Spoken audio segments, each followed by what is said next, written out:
Yeah, he gave us the laugh. He gave us the good laugh.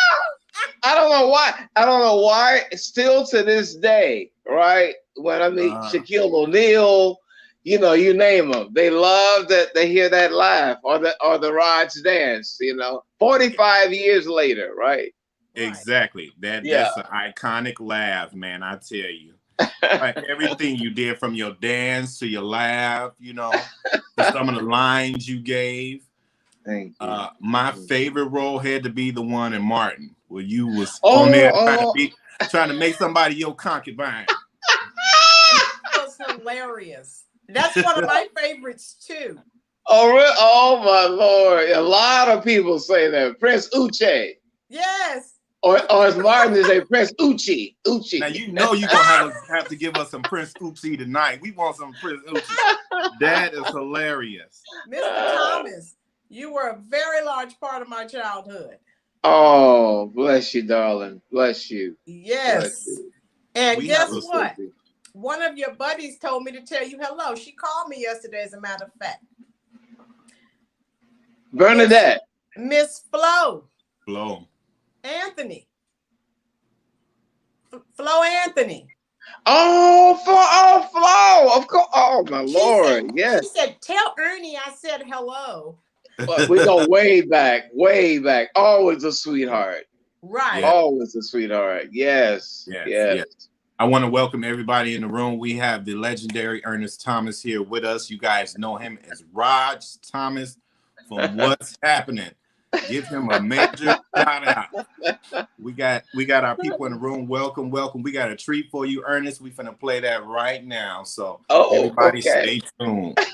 Here we go. All right. The magnificent Ernest Lee Thomas.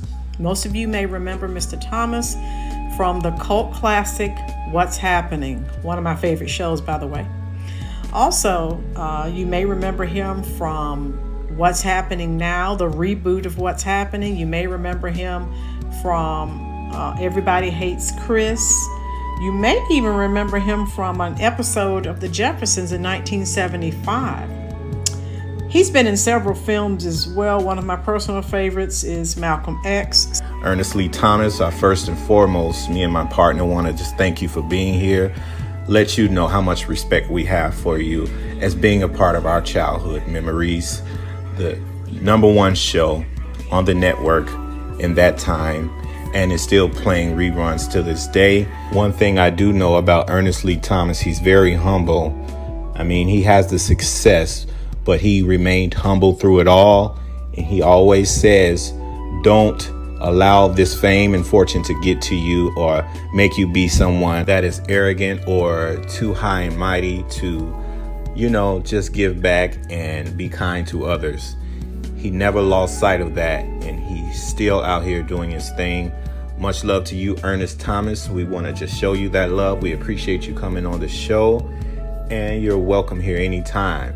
Thank you so much. We want you to know we'll never forget your role as Raj on What's Happening Now. You made an impact on us whether you know it or not, and we're still tuning into that show. Let's show Ernest Thomas some love.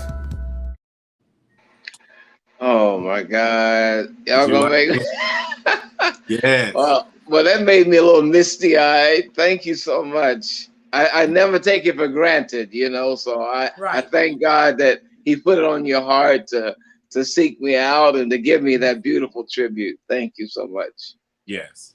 It was mainly this one right here, my partner. Okay. But I agreed that, we both should connect with you and, speak with you for your history and for all that you've done in the entertainment industry, Yes. Thank you. Well, it's been a beautiful, it's hard to believe it's 45 years ago, as of August 5th this year, 45 years ago, top 10 show. And just the God's faithfulness, because I prayed on that. I prayed to have a show and I wanted it quickly. I forgot. So all the haters, my friends have been acting for years. I was a late bloomer. So they've been in since they were, we were in grade school. I started in my 20s. So they went, who in the hell are you? How dare you? Okay. So anyway, but John 14:14 is real. Ask anything in his name, baby. Right. It was just me and God. Nobody believed but me and God, by the way. I had one friend and his wife hated him, so he could only say it so much because she hated him. She hated my guts, Oh, no. Yeah. Wow. She said I had no talent. Yeah. That made you work even harder. That's right. But that is so true. Holding on to God's word, that is the keeper to success, brother, to longevity, to, everything, in the industry. Right. So we do have some questions for you. I'm going to let you start with her question, and then I'll ask some questions. We have some fans in the chat who may want to ask a few questions too. Hopefully you'll be able to answer that. Sure. First, I'm not 50 Cent's daddy. Who? There was a rumor for a long time that I was 50 Cent's daddy. Yeah, seriously. No, I'm not lying. I would go to auditions and they'd ask me, come on, you just embarrassed you left him or something like that. I said, no, I'm not. That went on for a long time. So anyway. Do we know who came up with that rumor? We don't know. I had a friend call me even from Gary, and she said, no, Ernie, she said she heard it. I think it was some rap, somebody was in some hip hop, associated with hip hop said it. Okay. But I don't know, they must have been joking around or something, but people took that and ran with it. Seriously. Wow. Yeah. I wish. I want his house. Exactly. I want that house. So, partner, you had your question that you wanted to go ahead and ask. Okay. So, starting off, Mr. Thomas, I wanted to know, how would you describe your upbringing in Gary, Indiana? Oh, I was just telling someone how you could leave your door open and unlocked, and how it really took a village to raise the child. Was in the projects, and they had fathers. I was probably the only one that I can remember that didn't have a father. Wow. And I just thought about that. All my friends had their father there, and the parents could reprimand you. So it wasn't like just your mother. If you did something wrong, Miss Hazelette, Miss Viola, anyone can say, Ernest, you know better than that, boy, you better get in that house. They can reprimand you without your mother wanting to fight them, Right. And so it really took, you go and stay over each other's home. You might eat dinner at one of the other neighbors' houses. No violence, no drive-by shooting. It was on Sunday. It's like clockwork. Everybody is going out to church. You see the sisters with their big church hats on, and I had my little suit. It was cheap, but I had my little welfare suit. But that's everybody was dressed up, It was like Sunday was church day. I mean, you knew it, And so I just, look, when I look around today, I don't see that. And I just remember that part and how much our teachers cared, and they would slip in that Black history with us, Right. They would just put that in, because my main teacher, Miss Thomas, she's spanking now. She was a Delta. She was a Delta Sigma Theta, and I didn't know nothing about the Greek, but she would tell us about the Greek alphabet, and I'm like, why are we learning this, And and she had that paddle on the wall. Okay. And so when I played, but I was bullied now. That's the only bad part. Wow. Because if you're smart, unfortunately at that time, if you were smart, you got, beat up, the teacher's pet, so nobody they didn't celebrate your intelligence. Right. They didn't celebrate that I'm talking like the teachers. Instead, I'm trying to be white. Right. But all our teachers are Black. I'm just imitating their speech, right? Right. So unfortunately, among my own, Right. from first grade, kindergarten on up to sixth grade, it was just everyday torment, pretty much. Wow. You're nappy headed, you look like a monkey, you got you're ugly, your Wow. clothes are cheap, you ain't got no daddy. All that was constant. Then I was a church boy, a church Pentecostal, so you were a Right. holy roller on Right. top of that, because most people were Baptist and that type in our neighborhood. So it was just a constant, like, God with this, and thank God I was so centered in the church. Right. And believed wholeheartedly that Jesus is my Savior, God is my Father. Since I don't have a father, Right. that God is my Father. My grandmother told me early on, don't worry about you not having a daddy. Right. Your father can do the impossible. Exactly. But it still was like every day you dreaded going to school. So I started playing hooky, and Miss Thomas wouldn't have it, and she told me, she says, boy, don't you know you can be anything? Don't you know there's nothing you can't do? Now look, I got it. She grabbed that, and she would grab me by the belt and hold and tighten you so your butt will kind of stick out. And babe, she went.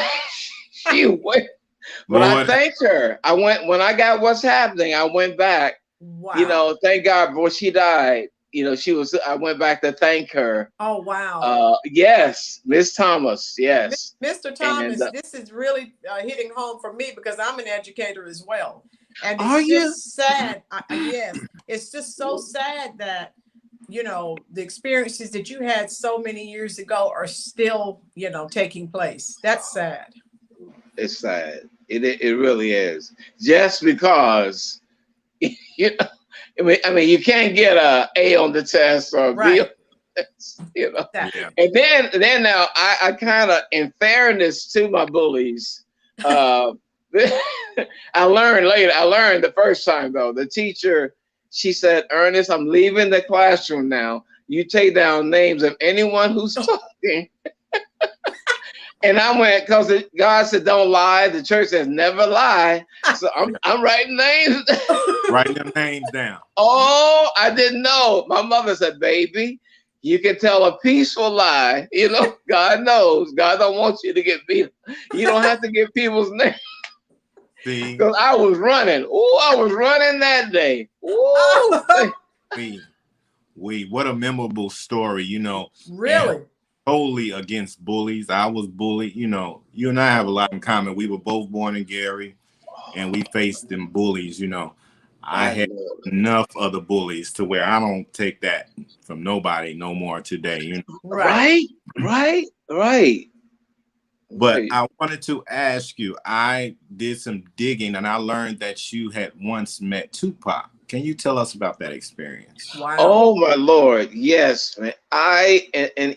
God forgive me, but I've asked God for forgiveness because I didn't think well of him because of all the press, he raped somebody and he beat up someone. And he got this attitude about this and that. So it was it's a hotel in Hollywood that was well known, and a lot of hip hop would stay there. And I represented a young man, Giovanni James, now, who's actually on Warner Brothers, and he's in New York. But so I was there with him.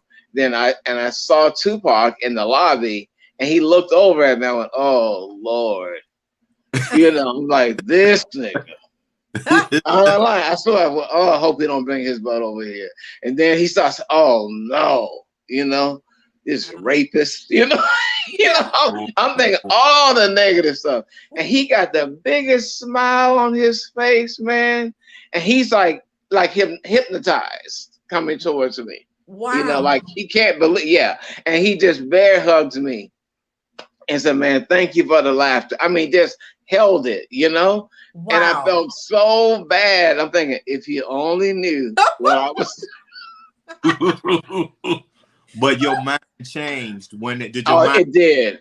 Oh, it did. Oh my Lord, it did. And I tell people now, I say, I don't care if nobody likes me. Go if Tupac likes me, you're good. You all right? I'm good. despite the tough exterior, I think inside of him, he was all right. You know what I'm saying? I agree with you. I totally agree. Yes. Yes. And I know he had it together up here too. Oh my Lord. Yes. Well, I met his teacher. She's a Jewish young lady, and he gave her a lot of his literature for later on. And she actually teaches a lot of young brothers, look like in the younger years, the grade school, junior, how to get that message out. And she gave him all those books, Machiavelli. She said, look, don't be just the average rapper, you know, have knowledge. So she gave him all these books, and that's why, you know, and he gives her a lot. And he told her he wouldn't live long, though. He said, look, he said he would not live long. And look, listen to me. Listen to me now. Take this. It was like some poetry. Yeah, this is yours, you know, because I'm not gonna be here longer, you know, long. He knew he was gonna die. He said he was gonna die young. Oh man, I hate to hear that. Yeah. I know, right? Yes. Well, I wanted to know what sparked your interest in the entertainment industry. How did you become interested in the field of acting? Well, you know what? I never wanted to be an actor. I swear. No one believes that. I swear, y'all. I loved everything about. I love Lucy. Make Room for Daddy. Y'all might be too young for that, but Bonanza. Have Gun Will Travel, Gunsmoke. Oh yeah. Wagon Train.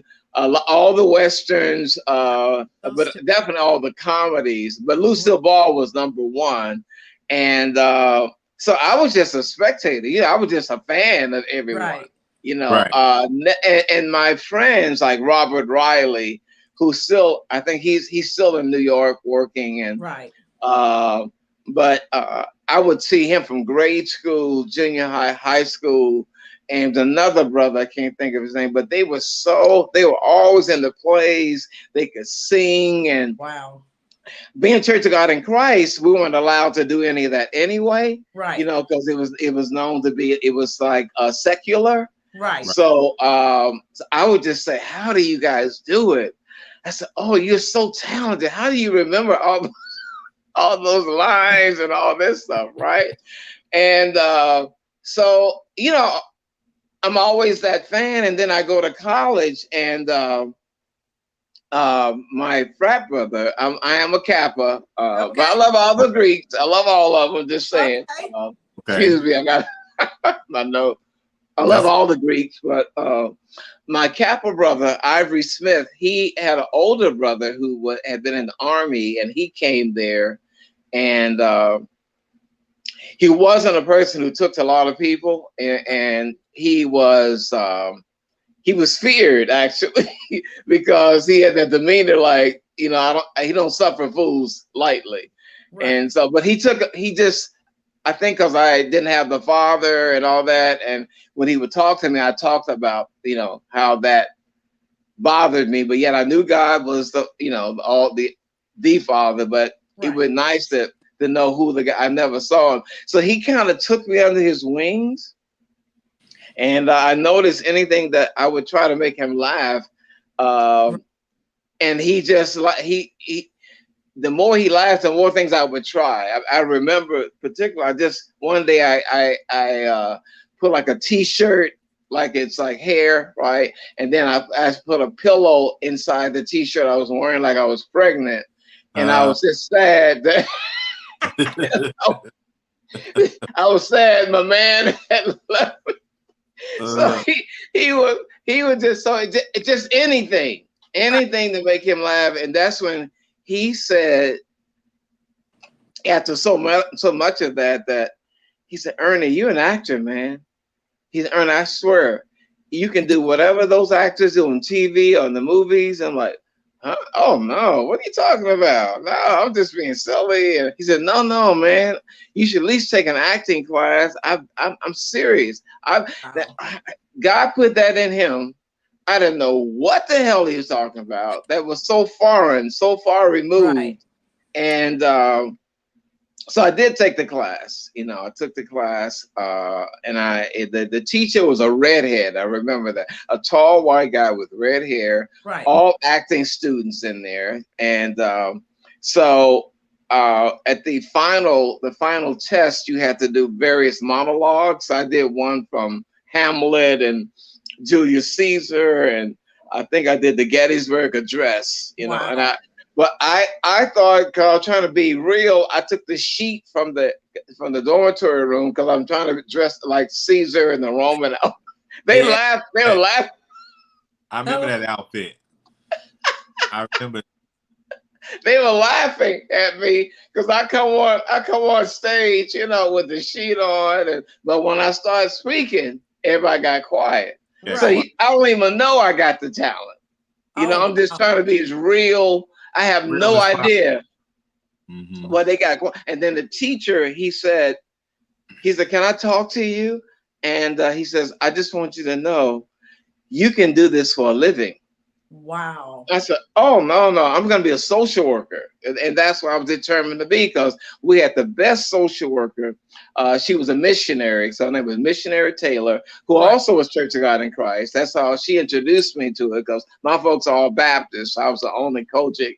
And so I said, "I want to be a social worker, and that's all it's going to be. But thank you anyway." And Right. then I auditioned for, there was a play, Romeo and Juliet.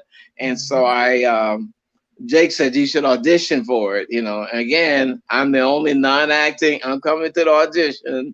I had seen the movie, so all I did was try to imitate what I saw the guy do there. It was the Prince Aeschylus. But I love the fact that he was a prince. He commanded authority. He's trying to keep the peace. So when I did my thing, I just jumped on stage and tried to basically do my version of him. And they said that everyone said, "Oh, you won't get it because the director, he's racist," they said. So he's not gonna hire back, but so he ain't gonna, you can go, but you won't get it anyway, even if you were talented. So he was so hate. He was. So I go up there and do it, and this guy they said was racist, right? He says to the other people auditioning, he said, "I don't know about you, but I like to hear that one more time." Wow. And then but I'm still like, okay, I do it, and I get the role, and we travel to all the various high schools in Indiana. I did my first autograph signing, you know, but still, like, this is just, you know, a passing thing. No big. I'm still going to be a social worker, and so I graduated with my degree in sociology and psychology, and then I decided to get a degree in student personnel. So I started my master's. I had 1 year on my master's, and but it kept, that acting thing was there, but I went, you know, it's like it won't go away, you know. And I went, this is crazy, God. I know this is not real. Nobody gonna want, my mother, everyone want. You know, I got to provide money. I can't. Right. I gotta get a job, you know. So then Jake says, they have the American Academy of Dramatic Arts, which is the oldest English-speaking acting school in the world, and you know, Robert Redford, you name all the greats. You know, I mean, the other school they had them, but that was the first school. You may Spencer Tracy, you name it. You know, it's like a who's who, and so Jake believed that I could get accepted. He drives me to, they're coming to Chicago at the LaSalle Hotel in Chicago, and the executive director, and Jake threatens me. He threatens to kick my butt if I get all the way there, then I get cold feet, right? Oh. And I said, Jake, I can't. Did you see the list of people that went to this? Robert Redford, so-and-so. I said, I can't. He said, Ernie, get your ass up there. And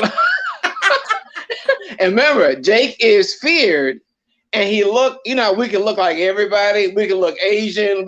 He looked like he was Chinese and black, you know, because he had Indian in him, right? Right. And he gave me that look, and he got a 6-pack of Schlitz malt liquor. Yeah. He said, so get your ass up in there, and when you come down, we're gonna celebrate. So I go with fear and trepidation, go up there. I do the same thing I did for the class, those monologues. The guy says, welcome to the American Academy of Dramatic Arts. Now, like, oh God, what is going on here? You know? Wow. So from there, I can't tell nobody. I don't want to tell no one because I get a good job. Right. Not as a social worker. I get a job at the Midwest Steel Mill. The only Black ever in that position of human relations. Wow. But my goal, they don't know. I'm just working there to get 6 months of checks so I can afford the acting school. Right. But nobody knows that. My mother don't know it. My frat brothers, everybody like, oh, the first Black in that position. And I had to resign. I had to leave. And that's when everybody knew and thought that I had lost my mind. And understandably, you know, they thought I'm going to go back to school, right? I'm going to start all over.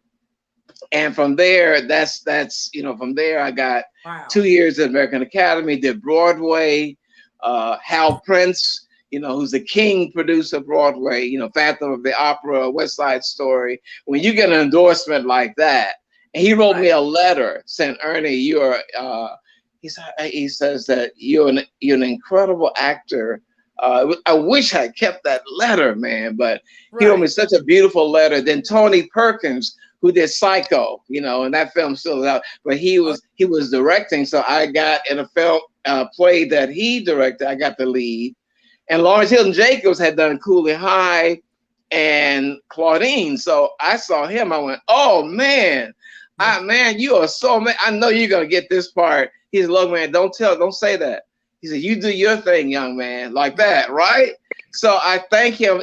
Even to this day, I love Lawrence Hilton Jacobs because he could have had attitude and ego, and I got the role. And I got the role. Then I got like Bravo standing ovations. That's why someone nicknamed me the Bravo Kid. That was a hater though, but I took it, man. Okay. I made it positive because every night that performance, we was in Falmouth, Massachusetts. I mean, the crowd just erupted, you know, and they were writing in the reviews, he's like a Black Panther prowling the stage, devouring everyone. I mean, all this, you know, and it was like a dream come true. Yet I'm thinking, Lord, what is it? And so, again, everybody's upset with me because my mother and my grandmother don't understand theater. So I said, when I got with Hal Prince, and Glenn Close was in this, the great Glenn Close was a member of the wedding that I did. And so I was so happy. Helen Hayes Theater, I called my mother up and I'm trying to explain. I said, Mom, I'm on Broadway. She said, Broadway, what shit? I'll come and pick you up. I said, no, Mom, no, like you know, like in church, you got the pulpit, but this is like a stage, and they didn't understand none of that. So that was disappointing because I couldn't celebrate it with them, right? And then my grandmother got on the phone and she said, well, when you gonna be on TV, baby? You like that? That's all she knew. Because grandma and mom never watched anything, but my grandmother liked Tom Jones. So I think she had a little crush on Tom Jones, to be honest with you. Okay. But so then from there, then it was this. I had 4 deaths in a row. My god sister, I had an uncle, I had a cousin, then my grandmother, all died like one rapid. And so Ernie, you want to talk? You want to talk it out, man? And you know, you need a hug and all that stuff. No, God gotta have something special for me, but I'm trying to figure out why am I going through this, right? And so I'm not saying I heard a voice, but in my spirit, I felt I needed to do something bold. So I remember grandma said, when are you gonna be on TV? And so I said, I'm gonna go to California. I ain't got nowhere to stay. I ain't got no agent. I had the nerve, the audacity to take a red eye because I said, I don't want nothing to return to. Ain't no return, you know, ain't nothing to fall back on. So people thought literally, he's losing his mind. You got Broadway going, you're doing great here. Now you're gonna go where you don't have nowhere to stay, you know, no agent, and you think you're gonna get a TV show. But John 14:14, I bought into that. I totally believe ask anything in my name. And I said on the plane, Lord, if you give me a show, Lord, I will give you the glory, Lord. But I want the lead, Lord. I want the lead in the show, Lord. I want it to be a positive road, Lord. And I will always give you the glory. I had no idea it would be beyond all my imagination, all my expectations, right? Wow. Because the people that I admired, all of a sudden, Dr. Maya Angelou and Cicely Tyson, Muhammad Ali, you know, Burt Reynolds, George C. Scott, Lucille Ball, everybody giving me praise, right? Right. It was just an out-of-body experience. And the only downside of that, it was like, this is so heavenly, Lord. It must mean something bad is going to happen. And I want to tell everyone out there, when God blesses you, like you're like, oh God, this is too good to be true. Too good to be you true. Gave me everything. You got to receive it. And I was at that. I just, for some reason, this crazy thought was that I was gonna die any minute. You know, any minute now, because I had the top 10 show. Everybody, all these people I admired was loving me and all that. So life is too good. Right. It gotta mean I'm gonna die at any minute. So I'm thinking any minute I'm gonna drop dead, right? And then they had Mayor Hatcher had the Ernest Thomas Day, June 9th, and Coretta Scott King was there. Oh wow! Jesse Jackson was there. Dick Gregory was there, and I can't. Oh God, the other brother was there. I can't think of his name, but people didn't care about none of them, and I love them. But everybody was Raj fever. I had no idea. Now I really think I'm going to die because I'm in this parade and I'm waving and people are just, they have to keep the crowds back. I mean, people are going crazy, right? And I'm just waving everybody. I said, okay, I know, Lord, the bullet is coming any moment now. I know the bullet is coming. And, you know, I said, Lord, but it's been good. Thank you, Lord, because you gave me everything I asked for. The bullet is coming, you know. And I'm looking around.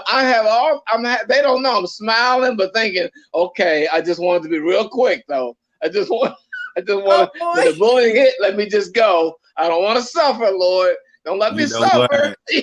And this is true. That honest God truth. And and then when Mayor Hatcher tried to introduce me, at the end of the parade.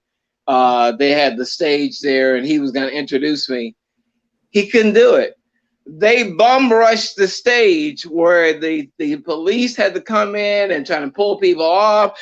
Touch my baby. Oh, here's my daughter. Here's my son. Okay, just touch my hand. And now I'm like, okay, somebody got a gun. Somebody here, right? So now it's gonna happen wrong. So they're gonna stab me with a knife, or someone got.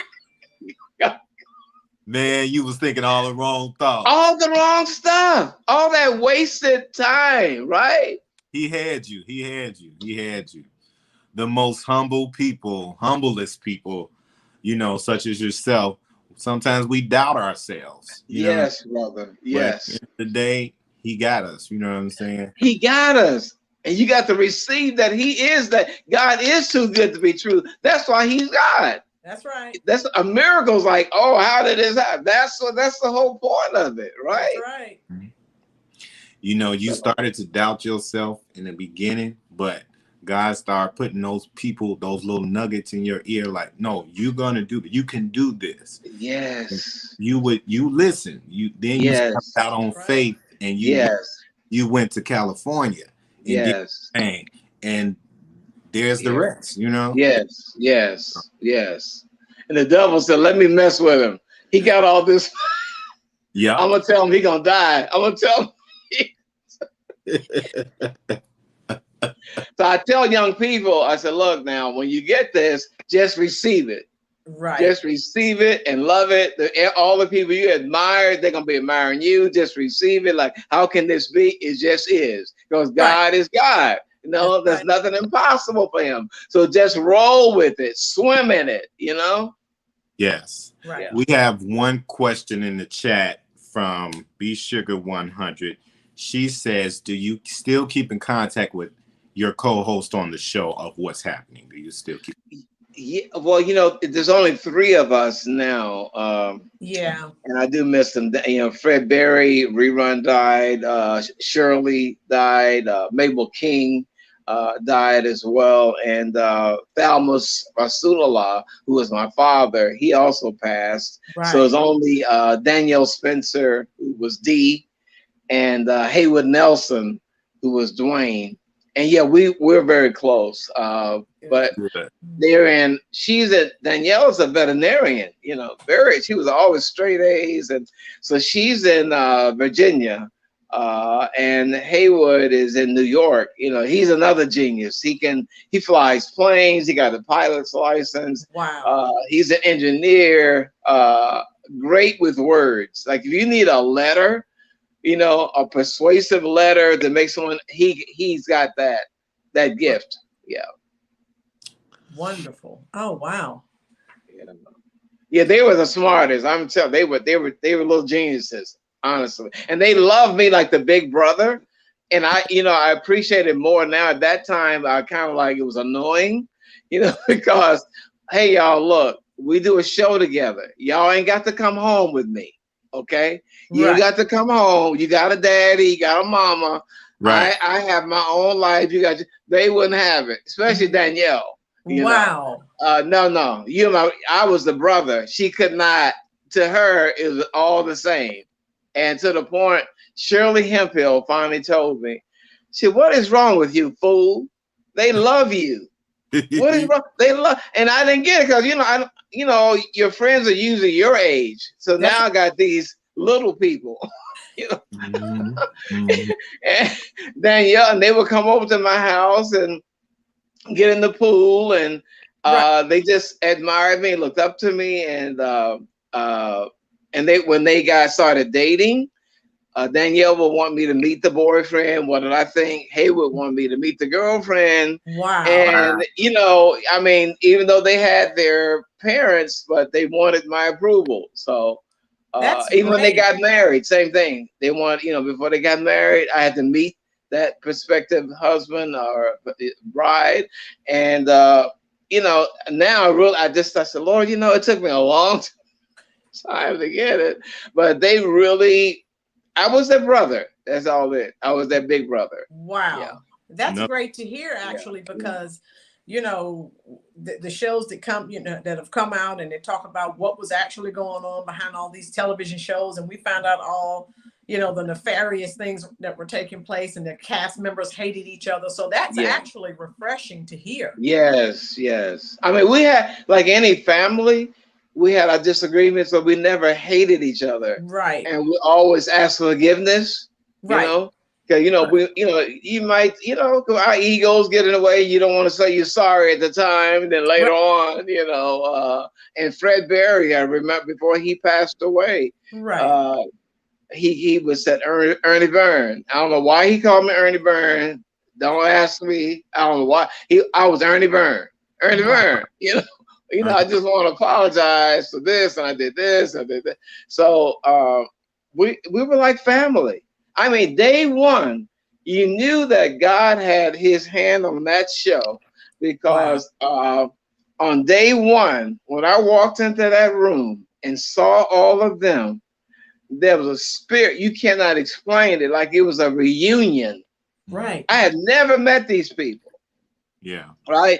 And when I got in that room, I felt like we were together. We had always been together. Wow. And when I touched their hands, it was like electricity. I mean, like a chill, right?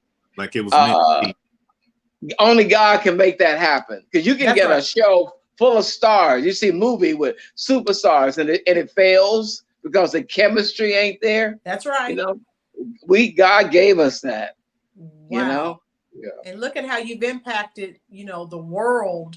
I mean, and it's still in syndication, you know. So Yes, you're yes. again, Yeah. you were role models for Thank you. and you Thank being the you. older brother, of course, you know, we looked up to Raj, you know, so Yeah. and that Most laugh, definitely.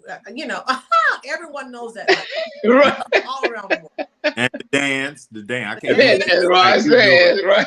but And get, yeah. I got to, at 72, I got to be gentle with it, right? So I don't want to crack No, nothing. no, that's not what we don't crack nothing. right. Now, all your roles, think back to the very beginning. What is your absolute favorite role that you ever played? I mean, it could be a television show, movie. What was your absolute favorite? Well, you know, I get that question all the time, and it's when you think of the iconic the Raj that people just fell in love with as their big brother Right. and favorite son and friend and a lot of people went to school and got their degrees. I've heard doctors said they because I was, you know, the valedictorian of my class and I spoke the way I spoke, all that. Like Chris Rock said that watching me. He's on my book. You'll see that quote. Watching me made him believe anything was possible Wow. because I was the first black nerd. You know, I didn't always get the girl. You know, I wasn't cool, and so he felt that connection with me that he couldn't with the other, you know, with other Right. characters. So, and then Terry Crews, you know, what he says about me, that his admiration, you know. Right. Christophe St. John, the late Christophe St. John, God bless him, you know. Right. Rob Zombie, you know, the musician and the horror director. And he said that I asked him for a quote, and he says that he remembered the Doobie Brothers episode. Right? Yes. So he said Ernest Thomas, he said his quote was Ernest Thomas is a scene stealer. You know, you can put him in any play, a movie. I don't care who's in it. All eyes are going to be on him. And I went, oh God, that's intimidating. You know, I went, oh no, I got to live up to that. So then you look at Malcolm X. That was so hard to get because Spike didn't want me initially, and I had to really, you know, 3 callbacks and all that. And I still didn't think I was gonna get it, but then I got it, and I love Sidney X. You know, I love him. You know, and then Mr. Omar, that Chris Rock chose me. Chris Rock and Ali Leroy created that role for me. Right. I didn't have to audition for it. That's intimidating. Now you got to create. They have never seen you do this part, but here it is, and you got to make something out of it. And I just said, Lord Jesus, thank you for the gift, you know. And I went for it, and then Mr. Omar appeared. Right. You know, I said, Lord Jesus, you know, and so I think about the millennials don't know about what's happening, but they see me and man, they go crazy. They go nuts over Mr. Omar and tragic. They want to hear that all day long, all night long. They want to film you doing it, right? And so because of Chris Rock, because of Mr. Omar, yeah, I'm all over the world. So I get fan mail from Switzerland, England, France, Germany, Hong Kong, Brazil. And that's a whole nother thing that who knew, right? Right. So you got the baby boomers, you know, what's happening. And then you got the millennials with Mr. Omar. So he has blessed me tremendously. So it's hard to, you know, then I've done some stage plays that I wish you guys could have seen because you know, God, you know, again, you know, that we sell out Don B. Welch and Brandy Burks. They are 2 playwrights. I did a lot more for Don B. Welch, and he and Will Smith and Jada are his benefactors. Right. And he would produce plays at the Wilshire Ebell Theater. Right. And so you know, just to see the audience they talk to you, you know, black folks. Yeah, Raj. Oh, he sounds just like us. Oh, we love. So you know, so and that's I tell it's nothing like that. Ain't no you ain't got nothing to save you on stage. No. You know, if you don't know your line, you know. But I go over it. You know, I you know I go over like 50 to 100 times because I don't want to get embarrassed. You got to save yourself. That's right. Yeah, you know. And That's I just did 5 movies. And, you know, I just had a head-on collision, by the way, too. That I thank God I survived the head-on collision. Sorry to hear that. And I'm on a pain pill right now. Oh no! I'm on a pain pill right now because it was not only physically painful but psychologically, where I just could not. I started getting depression and anxiety, and I you know I would never think to see a therapist, but I went. The doctor suggested, because I said no, I don't want to ever drive again, and you know, this depression is coming out of nowhere, just arbitrarily, you know. Wow. And I'm like, how do people deal with this who are bipolar? You know, so that has been, so through having to do these 5 movies because I was committed to them. God is amazing. Again, it's just but those 5 roles, and I go all in. You know, I study that character from beginning to, I mean, every part of him. I go over and over, and the more you go over it, you find things, and each time it takes so much out of me. Right. And they like to give me a lot of lines. I'm like, I am 72 years old. I don't know why y'all think I want all these damn monologues. Okay. That's all right. But God made me, and you know what? I have to say, those 5 roles, I am so grateful. And I always say, Lord Jesus, thank you for the gift. And I jump on in. And without fail, it ain't about what you did in rehearsal, right? Once you said, Lord Jesus, thank you for the gift, that other thing comes. Yeah. He comes. You don't do what you did in rehearsal. Right. You know, there's a knowingness that only he could give you. Right. And you find yourself almost being out of your body. You can't help the character he is, because Lord, I want to surrender to the truth of this character, Lord. Right. And it just gives you, it's a high that is better than any sex, any drink, any drug. That high that you get from that. So I did 5 roles, and the last one was a pastor, Tammy Mack. Tammy Mack is a well-known. She has a show on Fox Soul, and she works with Stevie Wonder, KJLH. She has her own show there, and she wrote her first movie, and it is incredible. And doing this pastor, I had no idea, because I said, Lord, I'm gonna give up acting after this. I'm tired of it. I just want to get this role over with. And when I went down there in Houston, Texas, and did this part, Pastor Joseph, I'm telling you, something got a hold of me. That part, and she kept pushing me more and more, and it was a chill, a high. You just knew that God was there. So I was reborn again in the acting, because I felt like, oh, I want to do a sitcom. I want to do I got to do. And so I said, God, what is going on now? I said I was done with this acting. All right. So you had kind of lost your desire there for a minute, but it rebooted. It rebooted. After that role, it rebooted. I'm telling you, I was on fire, so now I said, and I feel like God is going to bring me another. Yeah. Right. And coincidentally, I was reading somewhere your favorite episode of What's Happening was the Doobie Brothers. And I was like, oh my God, that's like my all-time favorite. And my favorite acting role so far as movies are concerned was Malcolm X. Thank you. You played that role. You know you did. Thank you. Yes. Thank you so much. Thank you. Yeah, the Doobie Brothers are really good guys too. Yeah. Oh yeah. We have a lot of your fans in the chat wishing you well, saying you look great, and showing the love for you.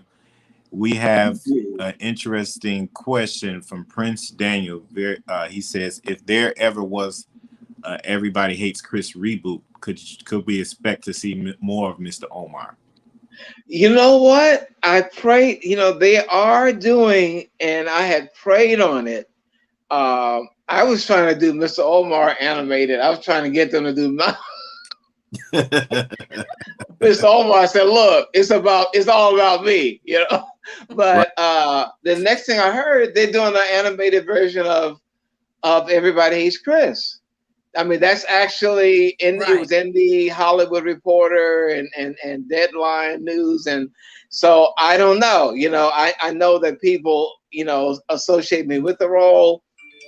I pray that they do. I would love to be a part of it. Yeah, I would love, I want Mr. Omar to have his own show. And there was talk of that. Then they didn't do it, but now they have an animated version. So I know Chris Rock's right-hand guy and one of the producers, and he said, look, I'm gonna put a word in. And then I said, Lord, let me just trust in you, and however it goes, I pray that they do use me, but I don't know, they might try to use a bigger name, how they, I don't know, whatever. And I said, I'll still wish them well, because I know, again, if that's not it, then God got something even greater for me. That's right. But I still wish them all the best. So I said, I even told him, I said, man, don't even worry about asking Chris about it. God told me to let that go because I'm giving it too much. I'm giving it too much, right? Mm-hmm. So if it happens, I would love for it to happen, because what's mine, you can't take it from me. What is yours is no way, whatever, is no way I can take your blessing or your blessing, right? Do it. So I had to let it go. But I would love to do Miss Omar again. Question. You have a question? No, you go ahead, partner. Go ahead. Oh, okay. I just wanted to know. And this is something I love to ask people, because when you're in your 20s, of course, you know everything. If you what you trying to say? You know everything. What you trying to say? I think that was a little shade. Hey, all of us, unfortunately, have been through that. If you could go back, let's say to 1976, what are 3 things that you would tell your younger self? So if you could go back, because I know that's 75, 76, that's kind of when you're getting started. What are 3 things you would tell your younger self? Oh, that's a great question. One I know is to not worry, that the worry, I tell the young people when I do the talk, I said, you don't know how much time I wasted, because I got there, of course, again, because you're still human, even though you believe John 14:14, right. You are in a foreign, I've never been to California, I could have been killed. I'm by myself. Nobody believes in it but me and Jesus Christ. That's right. So I have all these, I'm just alone. My mother thought I was voodoo, that someone got some type of spell on me. The Church of God in Christ, I'm going to hell, right? So at that time, now they've changed, but at that time, Denise Williams, also, she was going to hell because she was also Kojic. Her grandfather was my pastor. So you all that worry, and it bothered me that the church said that. It bothered me that my mother felt that. It bothered me that my frat brothers didn't believe in me. People joked. I was, thinking that I had lost my mind again. Here I am, and I'm staying on somebody's couch here, somebody's floor over here. Wow. I'm just going to this agent I'm rejected. And you go back to this little dingy, it was a hotel there. It's like $35 a week. So it was, and it felt like $35 a week too, by the way. Okay. It felt, you could feel the bed springs, all that. And I remember being in there at night, because I would put on my face during the daytime, and they like, look at that fool. Hey man, yeah, you still gonna get that show? I said, yes, I am. And everybody like, ha ha ha. They all laughing, right? And I said, yeah, God told me I'm gonna get it. And they just laugh, and I would put the because God said act as though it is. Right. So I would always do that. But when I got back after rejection that day, This agent don't want you. That one don't want you. I get back in that room in the dark, you know, in the wee hours of the morning, baby. Yeah. And I'm crying a river of tears. Oh yeah. Like, God, what have I done? I am here by myself. Nobody believes this but you, you know. Wow. But he don't tell me to go home. And I said, y'all have no idea the despair, you know, the pain of despair, the depth of despair when you have nobody believes it but you and Jesus. All right. And I cry myself to sleep. Oh, wow. So I would tell my younger self, God got it. He said, ask anything in my name. He said, don't worry at all. All right. Right. So what did I do? I worked. So that was one thing. And I'm trying to think of another thing would be probably the fear of death. Yeah. You know, and now it was a good part of it was the fear of death made me work harder.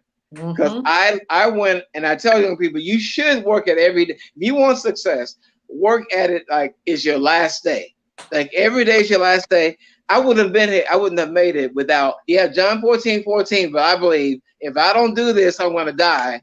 So I'm going to die young. Anyways, I got to do this real quick. So I was relentless. No staying in bed, no day, you know. So I got up, whether I felt like it or not. I got up. And I would shower crying, put that suit on, that same suit. I had about 3 of them. So it was variations of that with a different shirt. And I would put on that, you know, put that face on. But that fear of dying, that God is too good to be true. And that's why he's God. But that's the beauty of it. It's the miracles of God. And so receive that, you know, don't fear. Yeah, I mean, know that work at it every day like it's your last, but don't fear that God's gonna take it. He's gonna do something, he's gonna let something bad happen.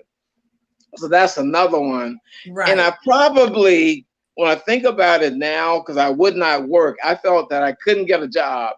So I would ask somebody different, you know, can I get $5 here? I was called my mother for, Jake. I would ask Jake, Jake, I need $50 here. And so, and then from the acting, from doing the stage stuff, I had a little unemployment coming. Right. You know, but even by there, about $200, whatever. So that was something. So I would tell my young self, get a job as a waiter. And that's what I tell my proteges, because as a waiter, you're and make sure it's a restaurant that all the celebrities and producers go to, right? The powers that be come in, and make sure you look good, smell good, put your best cologne on, right? Pray before you go in to work, because now you don't know who you're serving. And then it's an acting class because you got all these different characters, right? So we are, we're empath. You know, I feel everybody. I feel everybody's pain to the point that I thought I was dying once, and it was just that I had done too much of going around and telling young mothers, you lost your child to gang violence, and I didn't realize that I was taking too much in. But through it all, you gotta, I lost my thought. Please forgive me. 72. No, that's totally fine. That's fine. Ernest, I have one more last question for you. I was snuggling over some stuff, and I read that you were interested in having a stage play about your life. Is that true? That's absolutely true. Yes, based on my autobiography, From Rags to Riches, which do I have a copy of it? No, I don't have a copy. I thought I had a copy. No, I don't have a copy of it. Okay, but based on the autobiography, I wanted a musical because church was the church and music, the whole, from the church music to Aretha Franklin and Motown, and so we all that, definitely a soundtrack of your life. And I just see it, I feel it and see it, and I'm my manager and I are working on a documentary about it. And I have a great manager, KC Caldwell. He's also works with athletes as well, but he's Right. incredible.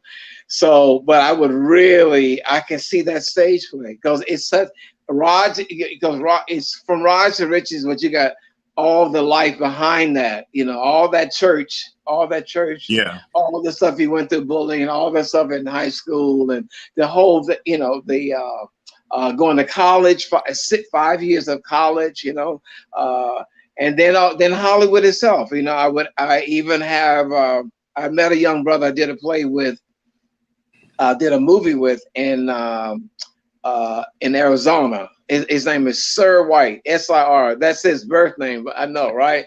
S-I-R, Sir. And he sent me a video of him doing Ali, and I wanted Muhammad Ali was my benefactor. I don't know if y'all, but he was my friend.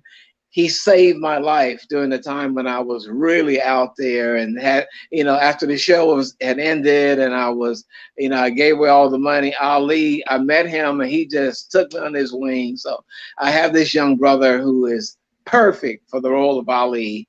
I met another young brother, David Green, in that same movie called 1 Hour. Bishop John Wynn. He's an incredible bishop, man of God, but he's also a filmmaker. And he would play Jake. This guy would play Jake. So, but that musical, I see one scene I see is my mother, because my mother, they were saying she would not live. She went 8 years ago. She was in a coma, had the pneumonia. The doctor's telling me that she would, that Mr. Thomas wouldn't expect any good news. And I said to them, and doctors, they're very clinical and they believe in education, but they were not talking God. So they were just these 4 specialists. We don't know, brother, we're trying to find out what it is, why she's in it. We don't know what it is that she's like this. And I said, doctors, I respect your intelligence and your skills, but I believe in the supernatural power of Jesus Christ. I've seen healing, divine healing. We didn't have no one from the news coming. We didn't start telling everybody about it. We weren't trying to raise an offering about it. I've seen people broke down and suffering, and hands laid on them, and they jumping and shouting. So my mother will walk out of here. And she did. It took 6 months, but Mom walked out of there. And all they could say was, strong lady. I said, no, strong God. Okay? Strong God. I don't hear that. Strong God. All right.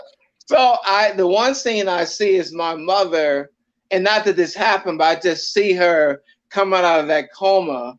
They always have a musical, I love Tyler Perry stuff, and how there's always a song after they tell there's a scene, then the song comes. And so I can see my mother, have coming out, we praying for her, and she looking like she's dead in that coma, and then she comes out of it, right? And she sings a song. I don't know what that song is, but the whole place is a mess. People standing up, people shouting, people speaking in tongues, shouting, because it is so real, and I have to have actors who can really do that. But that's the one scene. That's all I got, right? But I see that scene of my mother, because honestly, the 6 months she was in the hospital, you can say you believe I'm still human. Mm-hmm. Right. I cried every night because, the thought is, God, I'm not God. Maybe she won't make it, Lord. Maybe not this time. Right. You took my grandmother, so it could be, but I said, Lord, I'm just asking, and then we had prayer warriors. I would put out emails and tell friends, I need you to pray. So everyone had they had prayer warriors, and it just got that chain of people praying. And Dr. Cindy Trim, the evangelist, I went to see her and got some blessed oil from her, and I put it all over my mother's bed and all that, and I had nobody around her bed that was crying. I don't want nobody, because crying is a form of disbelief. Absolutely. So I only had people who were strong. I say, if you cry, baby, cousins and all, look, say your butt home, baby. I love you. You can't come here. Keep those tears. Oh yeah. I said, I gotta cut you off right there. Ooh, no, ooh. Go take your ooh home. We ain't doing that. When I tell you that's this one right here, keep them tears away. No negative vibes. No negative vibes. Oh, I tell you that all the time. I love it. Some people, I see them coming, and everything is negative. Stop. Yes. I'm going in the opposite direction because, like you said earlier, you could be just as happy, and then someone can come and unload on you, and when they leave, you start feeling really bad, and you don't know why, because they just unloaded all of that negativity on you. Someone just did it the other day, and they sneaked it on me. They were real and I know they were going through a lot, right? 4 hours I was listening to this friend, and God bless her. She's a sweet lady. Right. Then another friend, it was 3 hours, and my mother said, "You got to stop doing that, baby, because I'll be all, I'll be all sad." And so another friend told me, Ernie, they dumping on you. When you said that, I didn't look. They dumping on you, and you got a listening ear, but it's affecting you, man. It is. It will. And it would bother me. I'm crying and stuff, and I got to stop it. You have to, for your own, sanity and state of mental well-being. Yes. Man. I want to ask you something, Ernest. Was Ali, was he older or younger than you? He's older. I think he's about maybe 7 years older, like 7 or 8 years older. Not that much, but 7 or 8 years older. Yeah, and he at that time the Parkinson's wasn't in. This is 82. But he talked, when I think of, he did mention it. He mentioned he and Boondini got into an argument in the mansion. Right. And Boondini said, Ali, boxing, God bless you with boxing, so you could be, this tool of peace and love and for civil rights. And he said, but boxing didn't do nothing for my brain, did it? And I didn't get it. I didn't get what he was saying. Like, what does he mean? And I didn't, but now, then later on, the Parkinson's, so it must have been something happening even then, but the effects of it wasn't there yet. Right. And he was very funny though. Funny. Oh, that man would do everything to make you laugh. Oh my God. And he told me funny but kind. Oh, so the best, the kindest person. I've said this in church. I said Ali is the best example of Christ that I know beyond most Christians. I'm sorry. Because he gave 2 Christians. I remember that pastor coming in. They needed land for a Christian school. Ali gave them the land. He gave that guy the land. He's helped the Jewish people with the senior citizens. He's helped the towns. He don't care. Jehovah's Witnesses, and they be saying, oh, they come there and asking, oh yeah, but you're a heathen and all that. And Ali ain't doing nothing. He ain't saying nothing to them, right? You hungry? They don't even get it. They call him a heathen. He's asking, are you hungry and what you need? And he said to me, well, you see what I just did? I said, yeah, I couldn't do that because I've been cussing somebody out. I would have cussed them out long. God got to work with me on that. I would have cussed them out. But Ali's so patient. He was. Yeah. I watched that PBS documentary on Muhammad Ali recently, and I didn't even realize everything that he was doing because he didn't brag about it, but he did a lot. And those last few years, he was warned to stop boxing because his kidneys were affected, and the head trauma. They told him to stop. He would not. He says, they had to build a mosque. This has to be done. I know. He gave his life. He gave his life. And what his favorite saying was, your rent here for staying on this earth is your service to other people. Oh, yes. I love that. He believed that. That's deep. Yes. I mean, he believed. I have been at the mansion when they would say, somebody come over, oh, we need you for this charity. We need you for the cancer here. We need you for another charity. And he'd be sitting there, and when they leave, he'd go like, I'm so tired, but I got to do it. And I said, why are you guys? He said, I again, your rent you have to pay. He said, I've been blessed beyond measure. Yes. I got to do it to the last breath. Whether I'm tired or not, that is so I got to do it. Yes. Yes. And he definitely, with me, anything I wanted, anything I needed, wow. He gave me. Yes. I did see a picture of you two when I was looking up some of your work. I did see a picture of you two together. Oh, it's still for me. I said, God, he knew, because certain things he was telling me, he knew that I would tell. He knew I'm going to give this testimony, right? Because I witnessed him being so kind to some white people who might have been a little racist, but they loved him. Right. And he would say it to them in such a way with humor and just say, try to be better. Right. Right. I mean, there was one time I remember was at this hospital and he said, let's go and visit the people with cancer who are just terminally ill. Let's do it because God wants us to do it. So we go into then if they said, all the doctors want to meet you, so could you come down? And they had all the doctors. A lot of doctors came in this one room to just say hello to him. So and he says, think about this. All of y'all, you got where you went? You went to Harvard, or someone said, they went here. And all your degrees, and he said, as much as you admire me, now I'm the most famous face, in the world. I mean, my name is all. I mean, the president can't go. President of the United States can't go to places I can go. Right?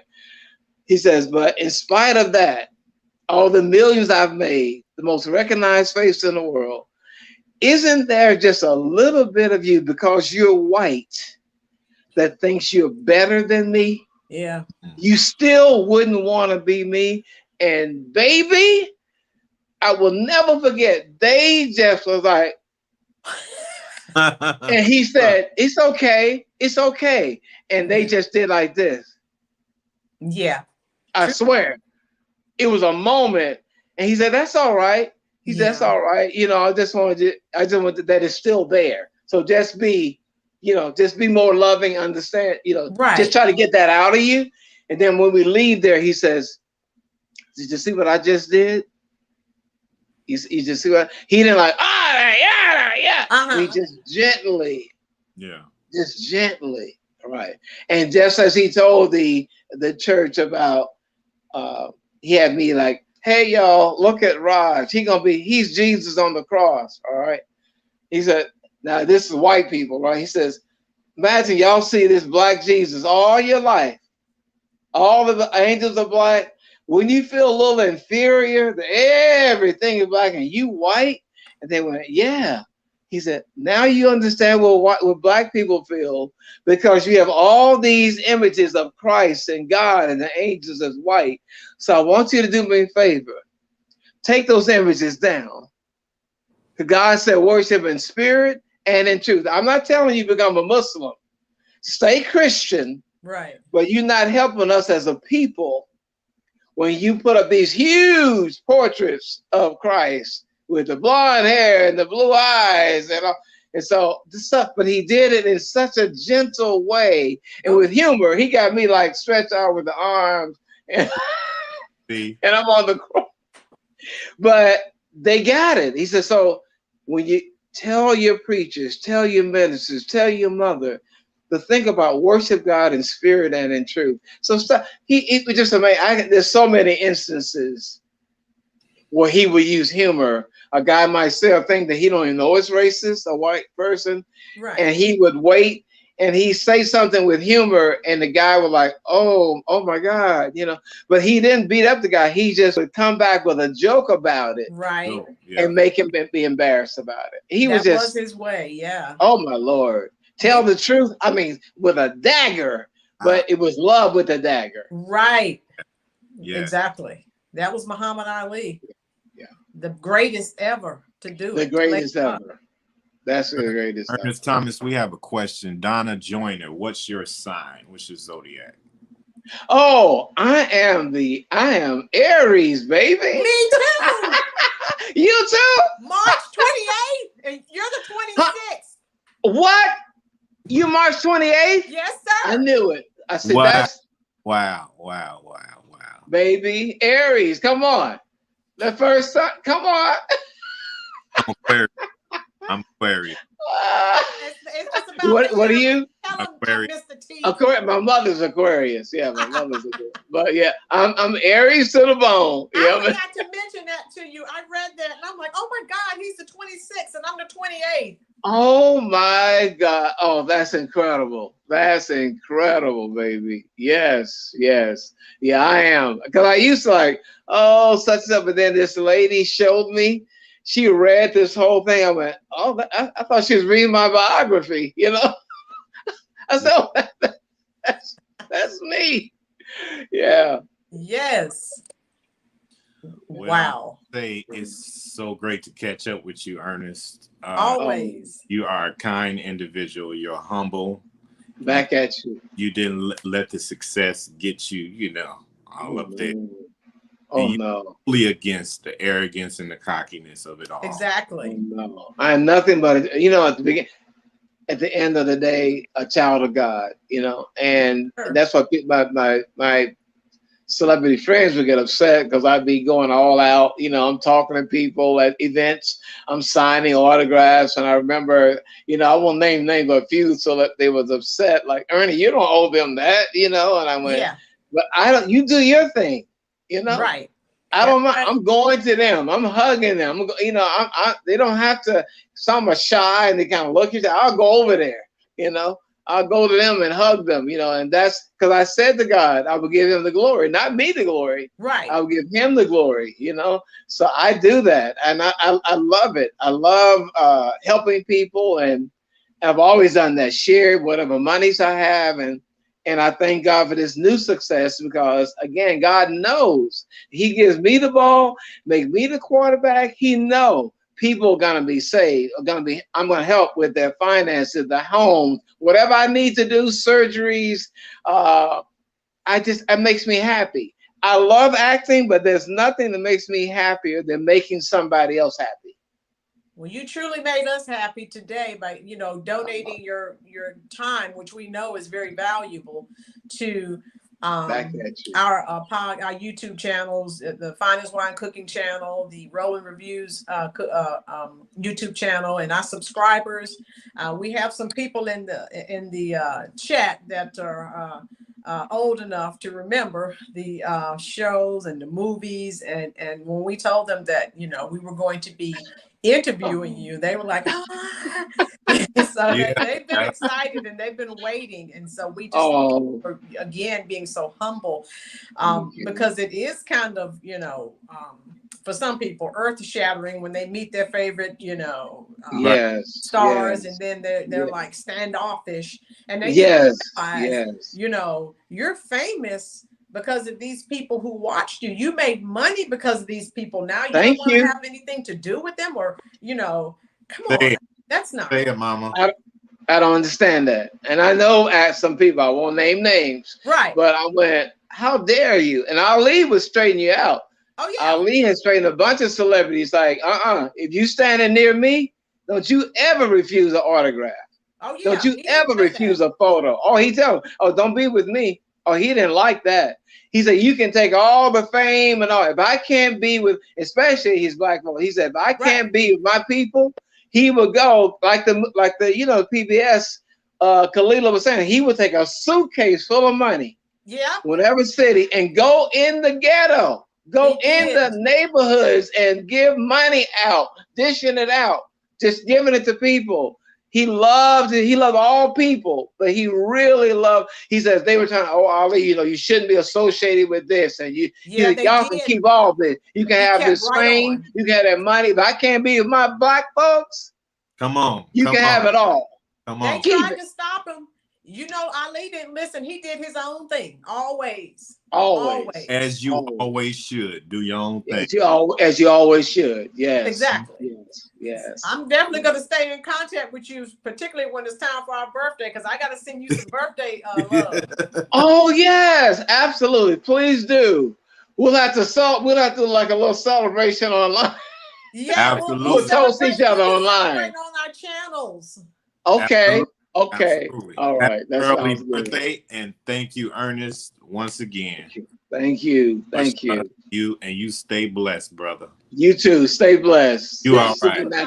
Ernest, and again, I have your email, so I'll continue reaching out to you to say, if it's just, you say have a blessed day. Okay. Yeah, absolutely. And I'll let you know about the movies as they come out too. Yeah, your books and things. I know they're on Amazon, so I definitely want your autobiography. I don't have that yet, but I will have it soon. Okay. Well, you know what you do? Email me. Okay. I'll give you both a copy. You don't have to worry about it. I'll sign you, give you an autographed copy. Thank you. Also, I got I'll give you this is Mr. Omar. Okay. Yeah. But I also have a What's Happening. Come on. Hold on. Okay. Oh shoot. Wow. What a blessing. What a blessing. Dropping them nuggets. That's right. Oh man. I love it. So what I'll do, fine, if you'll email my old butt. I fell. You fell down. I fell down. It was hard. I fell 72 years trying to get up. That's this is What's anywhere. Happening. Man, I'm gonna put that in the plaque. I'm gonna put that. So I'm gonna give. Just send me the address, and I'll send you both. Okay. Yes. Thank you. I cannot believe I fell. My old butt fell. That's okay. That's okay. You got back up. I got back.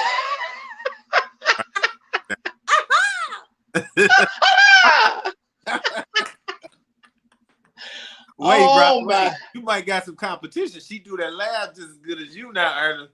You know what? I'm checking you out, Aries. For no reason now. See. I'm going to email you both of our addresses, Ernest. Okay. And, like I said, I'm going to stay in contact with you to make sure. Oh yeah, do that. Oh yeah. This is not the end. This is the beginning. This is just the beginning. Yes. Thank you, Ernest. Thank you. Have a good night. Thank you so much. Our subscribers are elated. They're thanking you. Thank you very much. I'm going to thank your subscribers. Thank you for blessing me up. Thank you both for blessing me up. Thank you. We love you, and God continue to bless you. Thank you. Right. You too, baby. You too. All right. All right. All right. All right.